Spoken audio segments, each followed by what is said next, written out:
और अगर कोई राम कथा के मानसरोवर में पहुंचना चाहे तो अभी पहाड़ियों को पार करना पड़ेगा।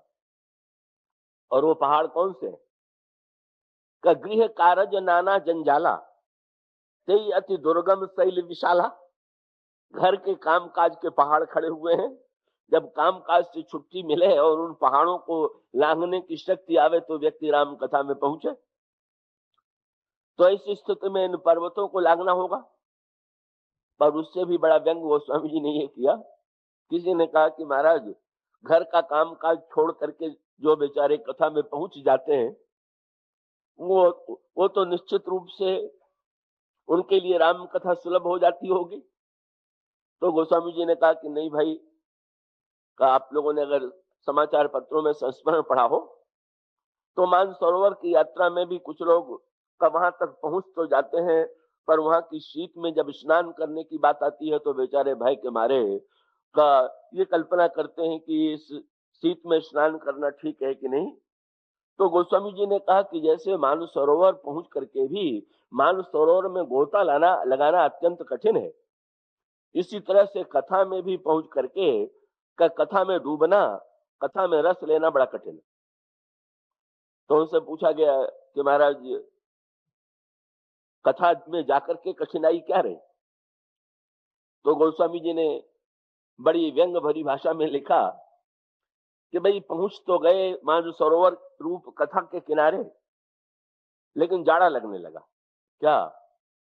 और जाड़े के साथ साथ वो जाड़े का रूप क्या है? बोले जौ करी कष्ट जाई पुनि कोई, तो जाते ही नींद जुड़ाई होई।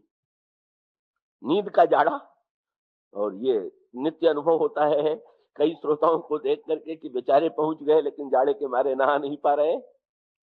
गोस्वामी जी कहते हैं कि भाई अब व्यक्ति की समस्या ये है कि उसको नासमझी का जाड़ा सता रहा। जब समझ में नहीं बात आती तो नींद आती है। तो गोस्वामी जी ने कहा, जड़ता जाड़ विषम उर लागा, और गए न मज्जन पाओ अभागा। जब इतना तीव्र नासमझी का जाड़ा लगा कि व्यक्ति को उसके कारण नींद आने लगी तो बेचारा जाकर के भी उससे वंचित हो गया। इसका अभिप्राय यह है कि कथा के लिए का अनेक ऐसे विघ्न हैं जिन्हें पार करना होगा, और उसके पश्चात हम सही सही जिस बर्तन में, कथा तो मानो मेघ के जल की वर्षा।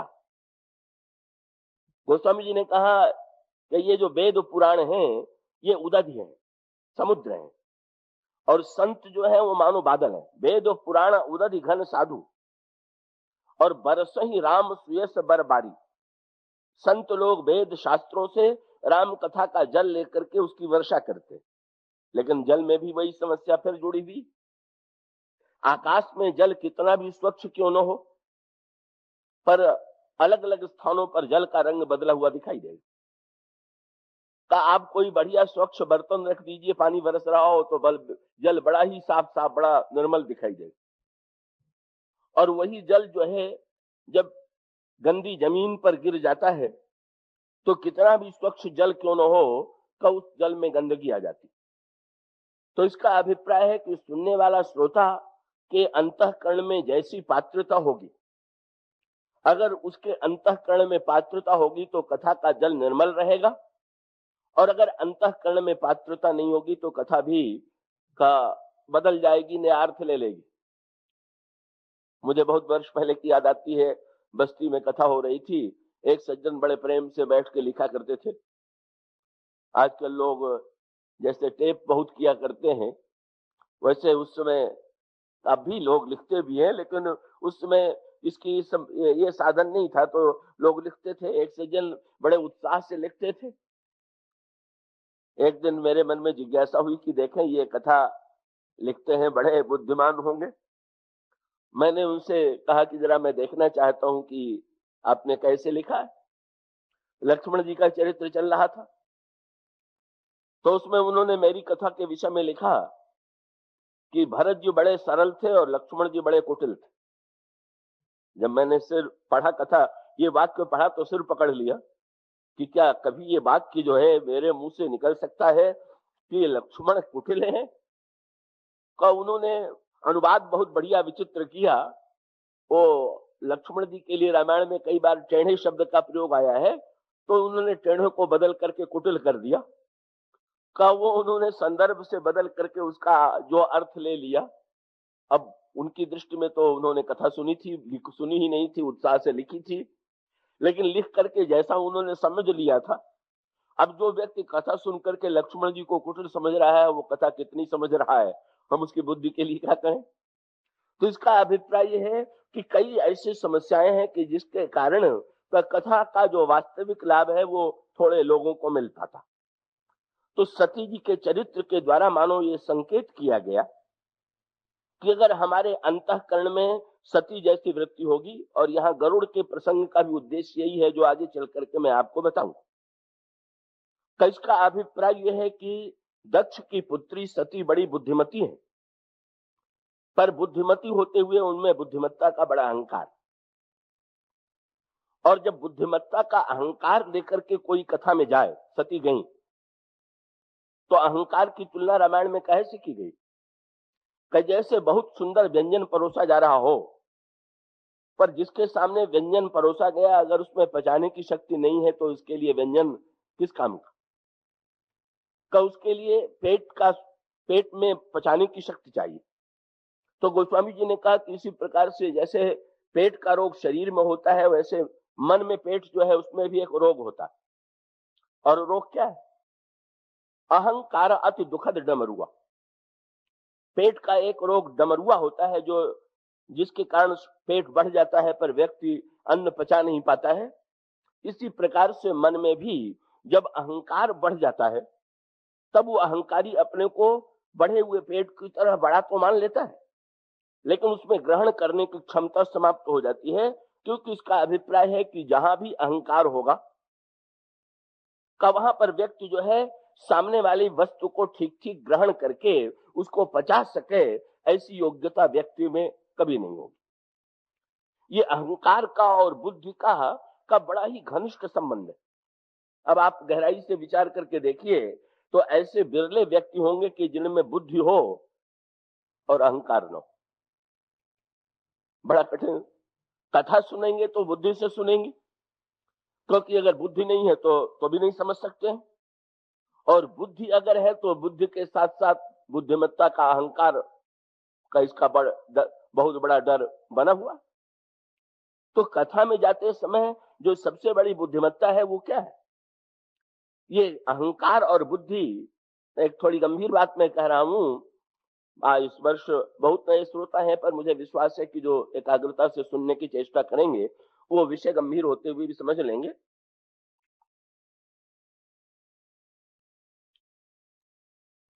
कथा आती है श्रीमद् भागवत पुराण में कि जिन देवकी के गर्भ से भगवान कृष्ण का जन्म हुआ, कब वो देवकी कंस की सगी बहन थी।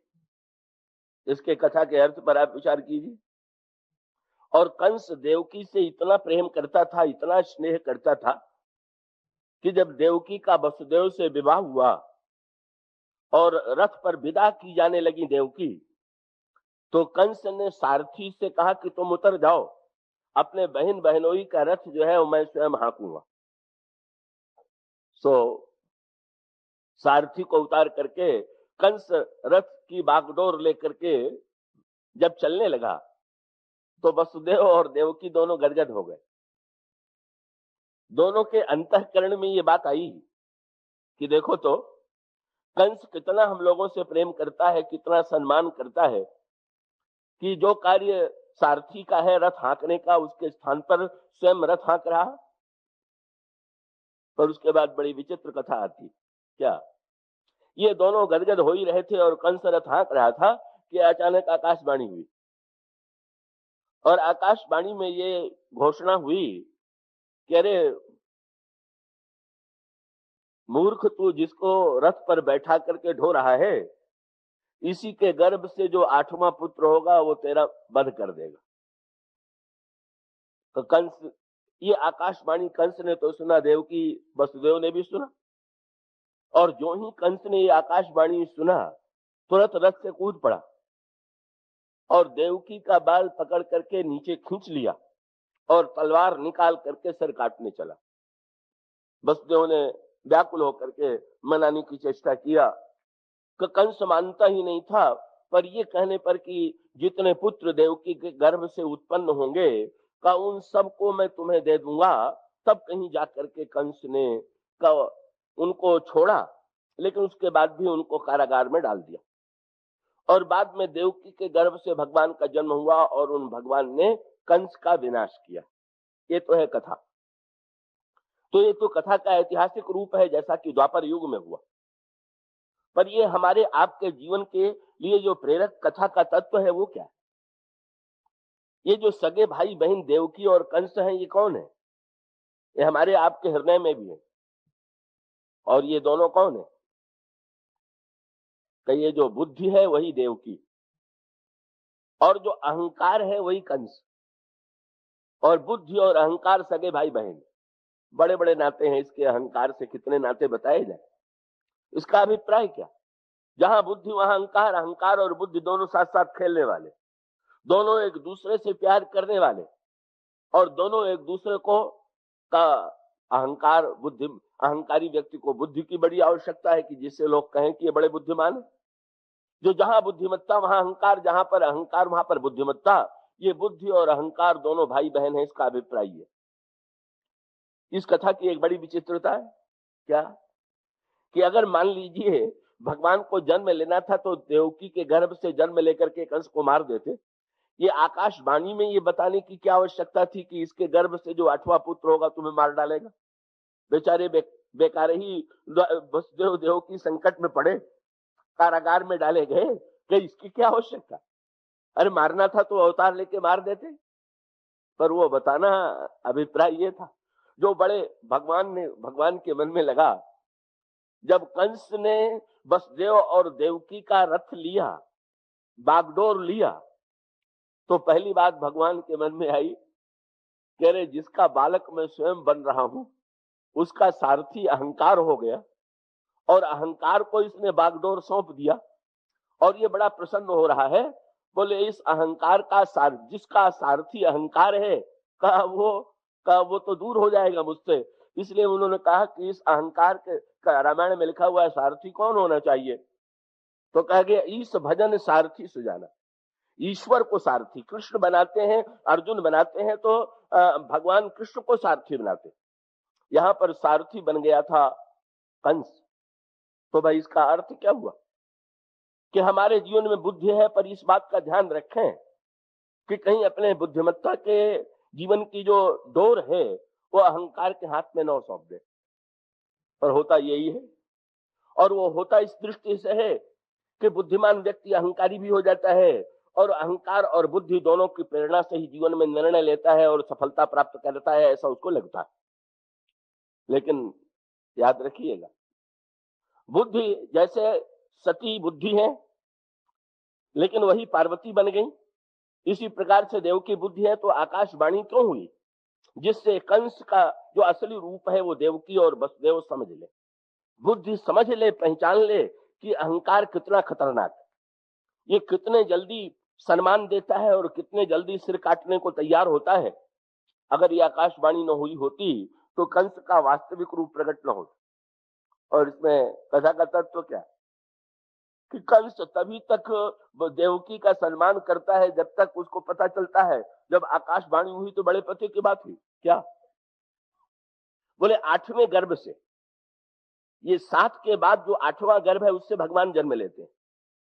भगवान की घोषणा क्या थी कि बुद्धि के माध्यम से ही मैं जन्म लेता हूं, और बुद्धि के माध्यम से जन्म लेने के पश्चात में जब जन्म लेता हूं तो अहंकार को जीवन में मिटा देता हूं। यही है देवकी के गर्भ से भगवान का जन्म, और यही है कंस को मिटाने की कथा जो भगवान ने घोषणा की। भगवान कहते हैं मैं कंस को मार दूंगा, और उसका अभिप्राय है जब तक बुद्धि में भगवान नहीं आए तभी तक अहंकार है, जब बुद्धि में भगवान आ जाएंगे तो अहंकार मिटे बिना नहीं रहेगा। और अहंकार बुद्धि को बड़ा महत्व देता है, पर अगर उसको पता चल जाए कि अब इस बुद्धि में ऐसे भगवान आ गए हैं जो मुझे को मिटाने वाले हैं, तो फिर वो बुद्धि का शत्रु हो करके कब बुद्धि को मिटाने के लिए भी तुल जाता। तो वस्तुतः ये अहंकार और बुद्धिमत्ता का जो संबंध है वो बड़ा जटिल है। कई इसी प्रकार के अहंकार और बुद्धिमत्ता का जो संबंध है, कई इसमें बुद्धि को अहंकार से अलग करना, अहंकार से मुक्त करना है। और यही रामायण की कथा है। दक्ष का वर्णन करते हुए कहा गया कि दक्ष को जब प्रजापति बना दिया गया तो बड़ा अधिकार दक्ष जब पावा, अति अभिमान हृदय तब आवा। दक्ष के हृदय में अभिमान आ गया। और अभिमानी दक्ष की बेटी सती जो है बड़ी बुद्धिमती। वहां पर भाई बहन का नाता बताया गया, यहाँ पिता पुत्री का नाता बताया गया। तो इसका अभिप्राय यह है कि अहंकार और बुद्धि में बड़ा घनिष्ठ संबंध है। और उस बुद्धि को लेकर के जब सती कथा में गई तो उनको यही लगा कि ये घड़े का बेटा मुझे क्या कथा सुनावेगा। जिनके पास शंकर जी लेकर के गए थे, यहाँ दोनों और तुलना ध्यान रखिएगा। गरुड़ जी के प्रसंग में भी यही बात है। गरुड़ जी को भी कथा नारद जी ने क्यों नहीं सुनाया, ब्रह्मा ने क्यों नहीं सुनाया? क्या इन लोगों के पास समय नहीं था क्या, कि राम कथा इनको नहीं आती थी, या उस प्रश्न का समाधान नहीं दे सकते थे? लेकिन नारद कहते हैं कि जाओ ब्रह्मा के पास, ब्रह्मा कहते हैं कि जाओ शंकर के पास, और शंकर जी के पास पहुंच गए तो शंकर जी ने भी कह दिया कि तुम जाओ कौए के पास। क्यों ये चक्कर क्यों कटवाया जा रहा? पार्वती जी से नहीं रहा गया, उन्होंने शंकर जी से पूछ दिया। महाराज वो बेचारे गरुड़ जी इतने महान होकर के चारों ओर संदेह में ग्रस्त होकर के चक्कर काट रहे थे, लेकिन आप लोग एक के पास दूसरा, दूसरे के पास तीसरा, तीसरा चौथे के पास, ये आप लोगों ने भेजा क्यों? तो भगवान शंकर ने पहले तो पार्वती जी को टालने के लिए ये उत्तर दे दिया कि समुझे खग खगही कर भाखा, ताते उमा गुप्त करी राखा। मैंने पार्वती, मैंने सोचा कि पक्षी ही पक्षी की भाषा ठीक ठीक समझेगा, इसलिए मैंने पक्षी को पक्षी के पास भेज दिया। तो पार्वती जी ने कहा महाराज ये उत्तर से तो पूरा समाधान नहीं हुआ। आप तो सारे पक्षियों की भाषा बोल सकते हैं, और गरुड़ भी ऐसे हैं कि सारी भाषा समझ सकते हैं। तो न बोलने वाला ऐसा है कि जो एक भाषा वाला हो, और न सुनने वाला ऐसा है कि जो एक भाषा हो। कहो गरुड़ जी समस्त शास्त्र और वेद समस्त भाषाओं के पंडित, और आप भी पंडित, तो आप चाहते तो उनकी भाषा में सुना देते, आप जिस भाषा में सुनाते गरुड़ समझ लेते। तब शंकर जी ने कहा कि हाँ, इसके पीछे एक रहस्य और वो रहस्य क्या था? वही कारण, मूल बात। दक्ष की बेटी बन करके कथा सुनने के लिए पहुंच तो गई, लेकिन कथा से वंचित रह गई।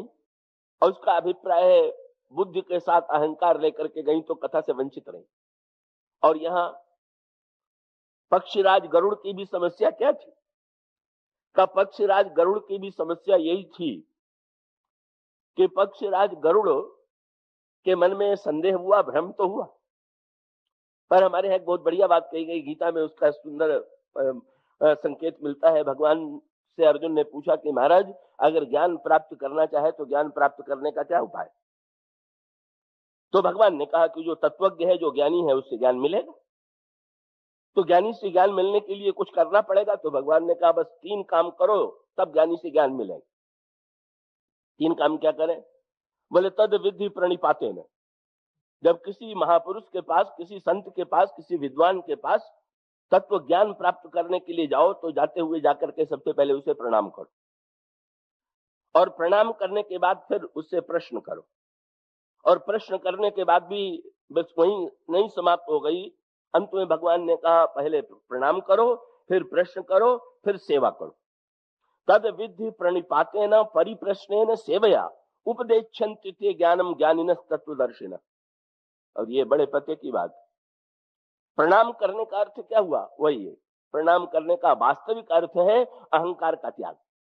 सच्चे अर्थों में प्रणाम किया जाए तो, रावण की तरह प्रणाम भी किया जाए तो वो अहंकार का त्याग नहीं है। रावण गया तो मारीच के पास जाकर के प्रणाम कर दिया, तो पार्वती जी ने कहा कि रावण भी बड़ा नम्र लग रहा है। तो शंकर जी ने कह दिया कि ऐसे लोगों का प्रणाम तो बड़ा खतरनाक है, क्योंकि आगे चल करके लिखा हुआ है कि जब मारीच ने पूछा रावण से आप कैसे आए, तो रावण ने कहा कि ऐसा ऐसा है, सीता जी का हरण करना है, ऐसा आप सोने के मृग बन जाइए, मैं हरण कर लूं। तो लगा मारीच समझाने, और जब समझाने लगा तो रावण ने क्या उत्तर दिया? तलवार निकाल लिया। अभी अभी तो सिर झुका के प्रणाम किया था, तलवार निकाल लिया, और तलवार निकाल करके कहा गुरुजी में मूढ़ करसी मम बोधा। मैंने प्रणाम कर दिया तो गुरु समझ बैठा अपने को, ये तो मेरी कृपा थी कि मैंने प्रणाम किया था, ये तेरी विशेषता थोड़ी थी। ये तो मेरी विशेषता थी। इसका अभिप्राय है कि प्रणाम करने वाला अगर ये मानता हो कि हम प्रणाम करके किसी पर दया कर रहे हैं, तो ऐसा प्रणाम तो प्रणाम है ही नहीं।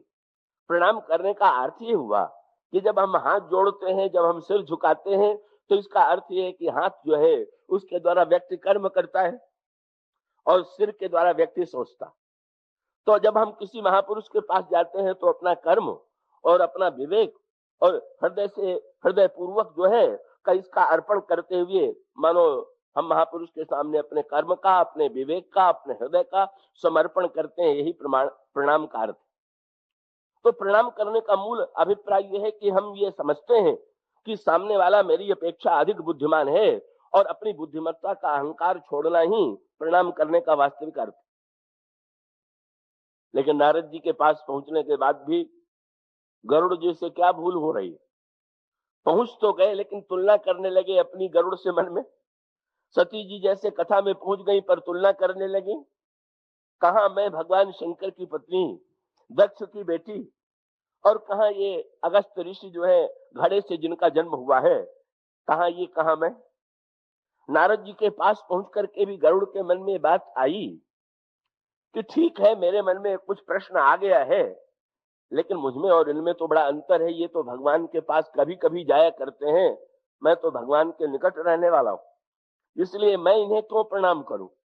तो गए तो जाकर के ना गरुड़ जी को बिल्कुल प्रणाम नहीं किया।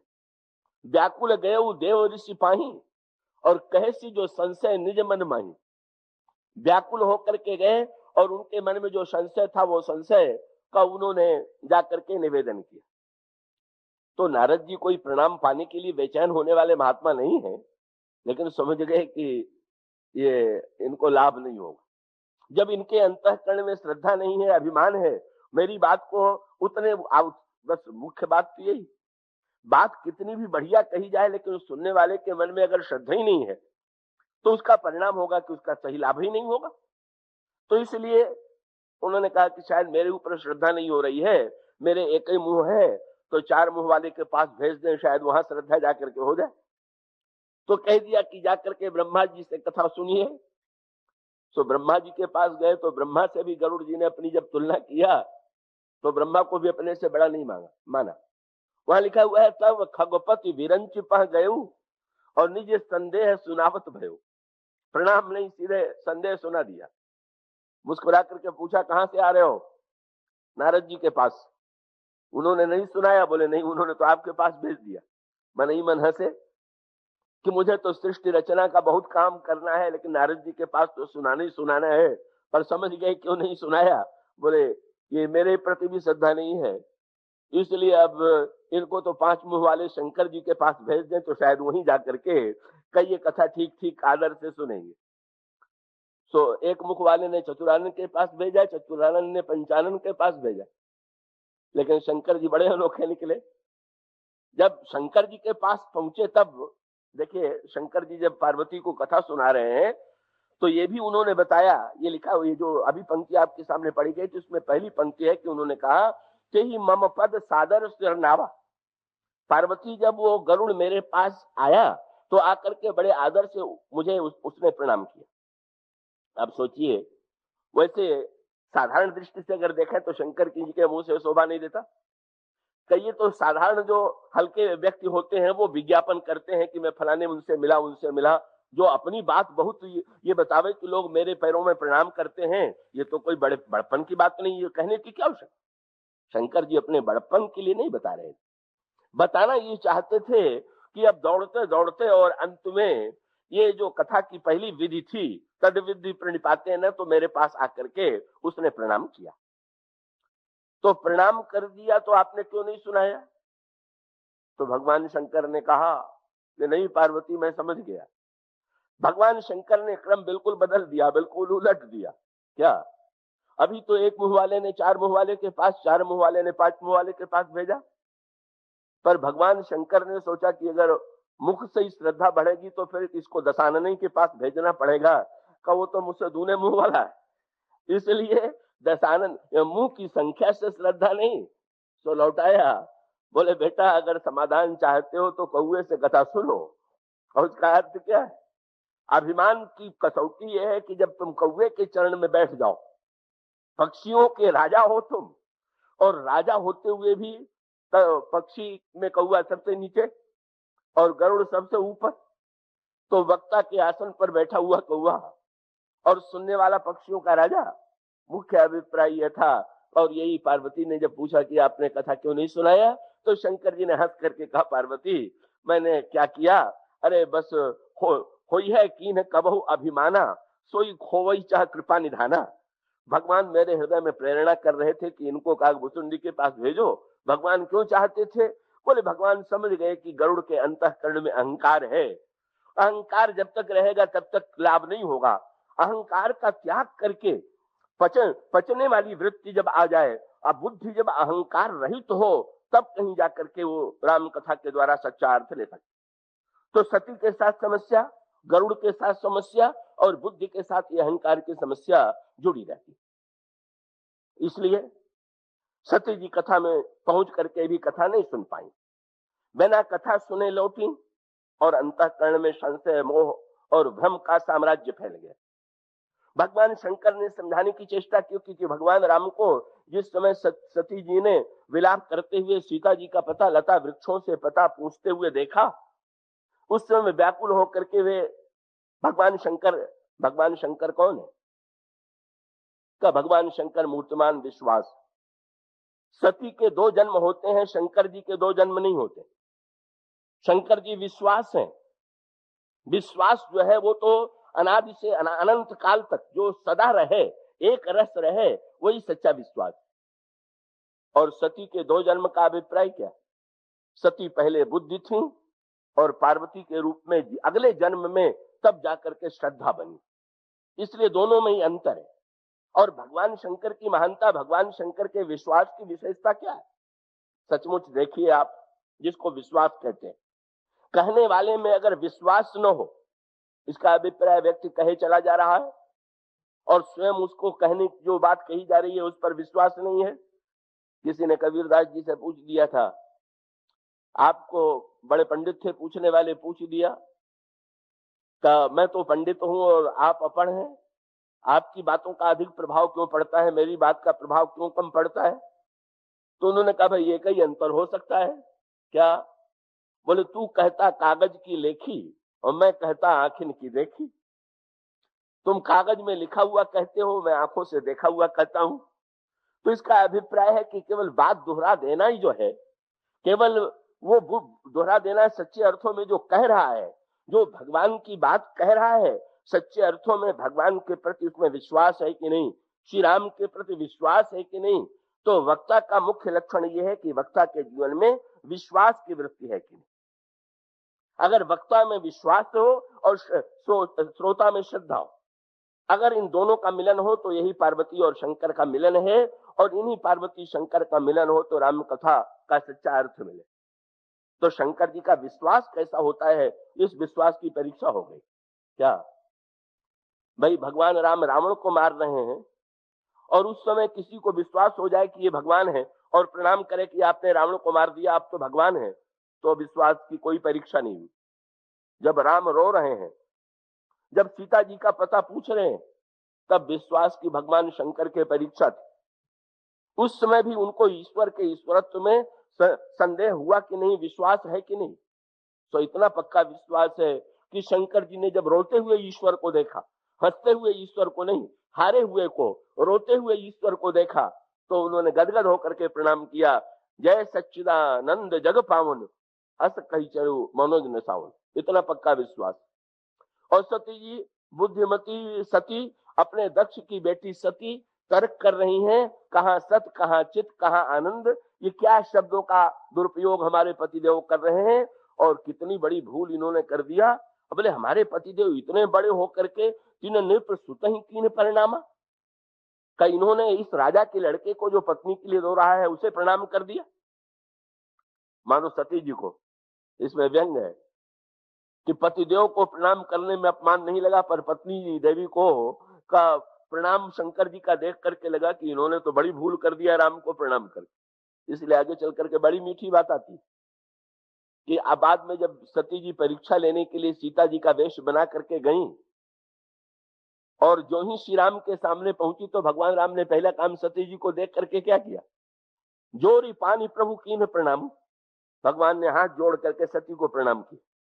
प्रणाम में व्यंग ये था कि अगर प्रणाम करने से बड़ा कोई होता है तो शंकर जी ने मुझे प्रणाम किया, मैं आपको प्रणाम कर रहा हूं, आप ही सबसे बड़ी हैं। अब तो आपको संतोष हो गया है ना, अब तो आपके अहंकार की पुष्टि हो गई ना कि जब मैं ही साक्षात प्रणाम कर रहा हूं तो आपके समान कोई बड़ा नहीं। इसका अभिप्राय यह है कि वो अहंकार युक्त बुद्धि के द्वारा भ्रमित हो गई। तो समझाया शंकर जी ने स्वयं तो विश्वास है, लेकिन शंकर जी दूसरे का संशय भी दूर करना चाहते हैं, बहुत समझाया, लेकिन अहंकार युक्त बुद्धि जो है नहीं समझ पाई तो भगवान शंकर को थोड़ी झुंझलाहट उत्पन्न हुई और झुंझलाहट में आकर के शंकर जी ने तुरंत पार्वती जी से कहा, जो तुम्हारे मन अति संदेहु तो किन जाई परीक्षा लेहू। अगर तुम्हारे मन में इतना संदेह है तो तुम जाकर के परीक्षा क्यों नहीं लेती। बस सती ने ये वाक्य सुना, भगवान शंकर ने तो डांटने के लिए झुंझला करके कहा,